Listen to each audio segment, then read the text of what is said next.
It's time for How To with Torry!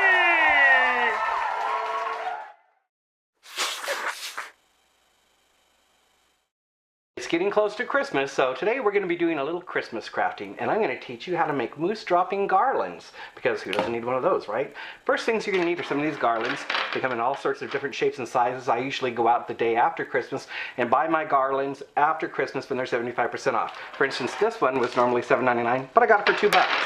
The next thing you're going to need is your reading glasses, because we're going to be threading some of this 65-pound strength fishing line. And of course, you're going to need a little drill and your needles for what you're going to be threading, one of these little jewelry end pieces, of course some plastic gloves for safety, and one more thing. Oh yeah, moose droppings. Gotta have a big bowl of moose droppings, especially if you're going to be making moose dropping Christmas garlands, and we are. First thing you're going to need to do is get your drill and drill a little hole in the moose droppings. Now when these are fresh off the ground, they're so soft that you can just thread a needle right through them and they won't crumble. And that's when you can put the needle through them the oblong way. But if they're dried, you've got to go sideways, otherwise they'll crumble.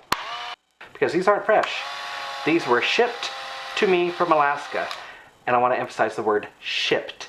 So you guys can go do something else. I've got a whole bowl of droppings to drill. So where do moose droppings come from? Well, I hate to break it to you, but from the back end of the moose. Right there. Okay, so one thing you want to be really careful about when you're threading your moose droppings is to make sure that you don't have a bowl of malted milk balls right next to it. Because sometimes you'll get them mixed up, and that's an accident I've only made twice.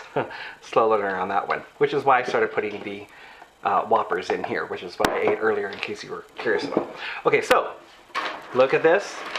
We have threaded these garlands, tied off the ends, and this is what they look like. Let me give you a close-up look here right now.